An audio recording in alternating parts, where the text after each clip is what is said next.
Hello, happily married woman. Let me make sure my volume is up. How are you? Happy Friday night. It's Friday night. I don't know where I was going with that. I don't want to sing a song, but I couldn't think of the next words. Anyways, I'm really excited to come to you tonight to do another live stream. And I wanted to talk about two predictors of the future of your marriage, right? Like, how many times do you sometimes wish you had a crystal ball and you could like predict what would happen in the future? I know that I am a person that's always thinking about what's next and wishing I could just know the answer to what's going to happen so that I could exercise patience. And so tonight I wanted to just come on and share with you two perspectives that I have in terms of what you can anticipate for the future of your marriage. And I was thinking about this because yesterday I did a teleseminar. Some of you may have been on that call. It was the 5 marriage mistakes that are keeping you stuck and how to move forward. And what I always find is that I have great turnout for my free trainings, my free seminars, all of those things. And everyone always emails me telling me about all the notes they took and how valuable it was and how inspired and how motivated they were. And I love getting those. So please keep those coming if you have a chance to check out my free trainings. And then I often find myself wondering, like, okay, great, like, what are you going to do with it? Like, what's going to be different? Like, I don't do these trainings just to hear myself talk and to have, interaction with everyone, although that's great. It's really to put you into action, right? I am a coach. My job is to provide the circumstances and the experiences to move you in the direction that you need to be going and want to be going in your marriage. And so I often find myself, whenever I do those calls, wondering what's going to happen to the people that are on the call, what percentage actually do something and change things in their marriages versus the percentage of people that get great information, feel great, and then sort of let things remain where they've always been, right? And, I was listening to a sermon by Victoria Osteen, which I've probably mentioned that before. I listen to the Osteens, that podcast all the time. And she made this comment. She's like, if you want to predict where you are in 5 years from now, look at your thinking. And so as I thought about that comment, which struck me, as I thought about that related to marriage, so it is the same thing, right? And I just wanted to come on tonight and share two really good predictors of the future of your marriage. And one of those is the thoughts you think, right? So when you search your mind, right, what are the things you tell yourself about your husband? There is a story, a track that's on constant repeat in your mind about your husband. Maybe it's good. Like, if you're in a good place in your marriage right now, maybe that's a good love song, a good track. Good thoughts are overflowing in your marriage. And if that's where you are, fantastic. I really want you to stay there and keep doing what you're doing. But if the thoughts you have about your husband are maybe he's not pulling his weight, or he's not trying hard enough, or he's not understanding, he doesn't put forth an effort, he doesn't, make time for me, he doesn't compliment me, he doesn't appreciate me, he doesn't show me the attention that he showed me before, right? If those are some of the thoughts that are going on in your mind over and over and over again, you're going to get addicted to that thinking. And when you do, when you do have that story on the background in your mind, your behavior and your reactions line up with that. And essentially what happens is it becomes a self-fulfilling prophecy, because if you've been telling yourself that your husband doesn't pay attention to you, that he doesn't listen to you, that he doesn't value your opinion, that he doesn't appreciate you, you're going to begin to act in ways that co-sign that thinking, right? If you feel like someone doesn't appreciate you, how do you respond to them, right? You're not as excited to do things for them. You're not going to go above and beyond. You're not going to extend yourself because they don't appreciate you. And in your mind, they don't deserve it, right? And so then you slowly withdraw, right? You stop doing those things and you just like stay in your lane because they're not showing you the appreciation that you want. So then you give them nothing to appreciate, right? Because you've withdrawn and they're not noticing it the way that you want them to. And so the cycle continues and you get in this habit and this pattern of feeding off of each other in a negative way because your perceptions of each other are so negative. So the first huge predictor of the future of your marriage are the thoughts you think right now. So I just want you to do a thought check. Like, what is the tape, the recording, the CD, the DVD, whatever, what is going on in the back of your mind about your husband? What is the story you tell yourself? What is the story you add characters, add storylines, add plots to day in and day out that becomes a self-fulfilling prophecy in your marriage? So that's the first thing. The second predictor of the future of your marriage has to do with your actions right now. So what is it you are consistently doing, or what is it that you are consistently not doing in your marriage, right?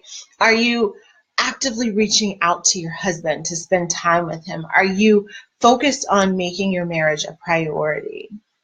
Or are you distracted by the 1,000,001 things on your to-do list that push the time with him further and further down?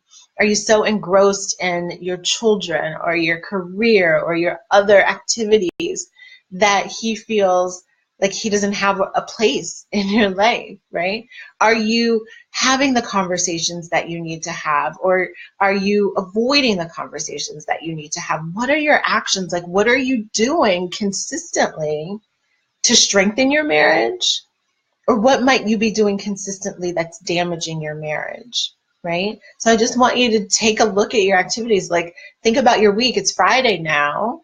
Even if you catch this on the replay, just think about the past, 5, 6, 7 days. What are the actions you've taken to strengthen your marriage? Are there any, right? And baby steps count too. But, I'm often said that you're either doing something to nurture and grow and strengthen your marriage, or you're doing something that's going to separate you, disconnect you, and diminish your marriage. There's no in between, right? There's no in between. So those are the two things that I just wanted to share. If you want to predict the future of your marriage, whether it's going to be incredibly happy or if it's going to be not so happy, then look at your thoughts. Look at the thoughts you're thinking right now, because whatever is going on in your mind is going to play itself out in the future. And look at your actions. What are you consistently doing, and what are you consistently not doing that's having an impact on your marriage? That's the crystal ball that you can look into right now and predict what the future will hold. Now, the great thing is, right, it doesn't have to be that way if what you're recognizing now is that you're not really thinking the right thoughts, or you're not really taking the actions that you should, right? There's something getting in the way, right? A lot of times we know what we should do. We know that we should be kind and generous and forgiving and let things go and watch how we communicate and be nice, right? We know that. I don't have to tell you that, you know it. But what happens is it's really hard to implement that on a consistent basis, right? It's hard to get the motivation to do that sometimes.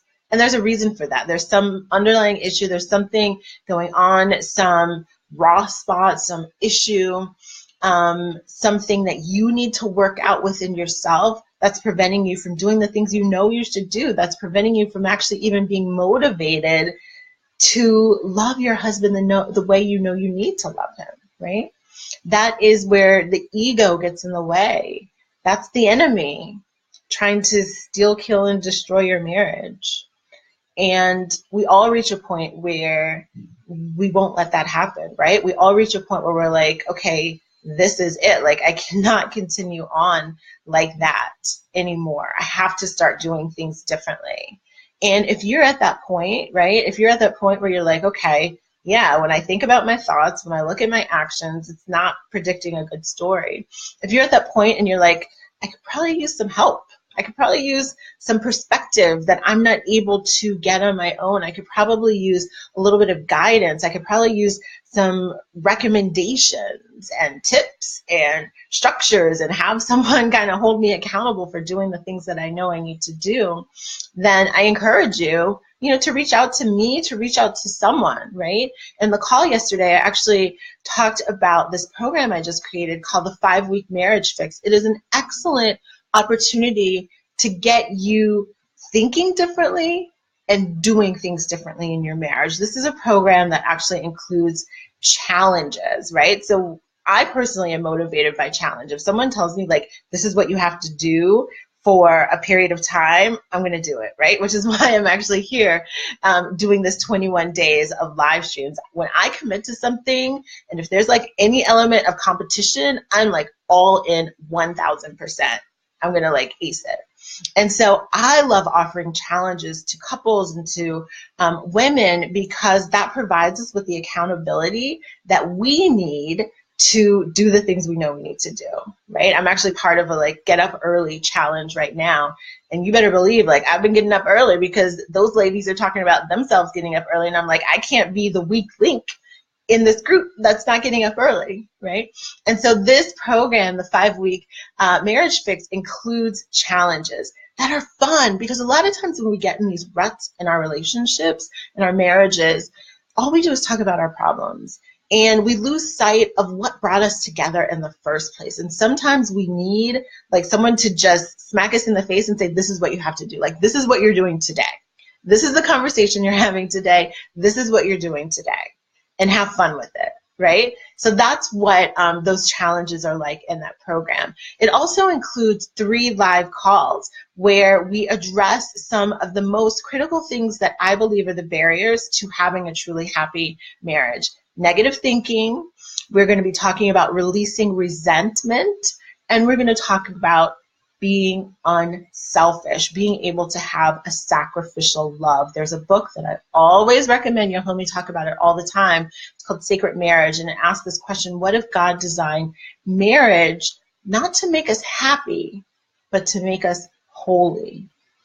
And I learned so much from that book, and I've infused a lot of that learning into the session on being unselfish and being able to give that sacrificial love. This program also includes a love project. If any of you have ever done volunteerism or service learning projects, you know that that is an amazing experience that brings so much value to your own life. You may be helping someone else, but you benefit from giving of yourself so freely. And so this program actually includes a project like that you get to do to honor your husband. And it's fun, right? It's fun. Like I have this, mindset that like, if it's not fun, like I don't want any parts of it. So everything is fun. And then the program also includes a one-on-one strategy session with me about how to prioritize your marriage, right? So we all have 1,000,001 things on our plate, right? And sometimes it seems like I don't even know where to fit in having a conversation with my husband or connecting with my husband. We're on opposite schedules. I get up early, he goes to bed late, he's out all day working, I'm out all day working. When we get home, we got the kids. There's no time for us to even connect with each other. And, we've tried to do date nights, but we can't really ever fit it in. And getting a babysitter is an issue, and excuse after excuse after excuse after excuse. And those challenges are real. Like, I'm not saying that your schedules aren't aligned and that it is easy to find the time. But I'm actually really good at sort of hearing and walking couples through and literally laying out their day and finding those moments or those creative outside of the box ways that they can connect with each other and prioritize their relationship. And so I always promote quality over quantity. Like, connecting with your spouse doesn't have to mean a 20-minute conversation, right? It can mean a series of text messages over the course of the day. It can mean a note that you leave. It can mean 1,001 different things. But that is something that I would work with you personally on, because everybody's schedule is different. We have couples who, you know, their spouse may be working out of the state or traveling for work a lot. So there's so many different constraints. That's one of the reasons why I'm really excited to be able to work with you one-on-one to find ways to prioritize that marriage and figure out how you can carve out the time in your busy day, in your busy schedule, to connect with each other in a meaningful way. So that is just one program that I have that I've been talking with people about recently, the 5-week marriage fix. 5 weeks, the program it is. If that's something you're at all interested in, feel free to send me a direct message, put a comment in this post here. I'll be sure to send you more information about that. Or if you're thinking and you're like, you know what, Siobhan, that sounds good and all, but I really probably just need some one-on-one counseling. I need some one-on-one help. We need couples help. We need it all, right? If that's you, I offer that as well. I do work with clients one-on-one. I do have very limited slots opening because I don't take many clients because I really like to dedicate and pour myself into the people that I work with. But if that's something you think you might need or that you want to talk with me about, I'd be more than happy to have that conversation with you. So be sure to, again, either send me a direct message or put a comment here. I want to talk to you. I will reach out to you. If all of that sounds too complicated, just friend request me, and then I will reach out to you and we'll figure out how we can connect. I know some of the technology on Facebook is a little tricky, especially if you're not like an active messenger user, which I am. So you can definitely send me a direct message if that's something that you do and use, or if you feel comfortable, feel free to post a comment here and I'll be sure to connect with you. So again, 2 predictors of the future of your marriage: your thoughts right now and your actions right now. So I hope you take that in consideration, right?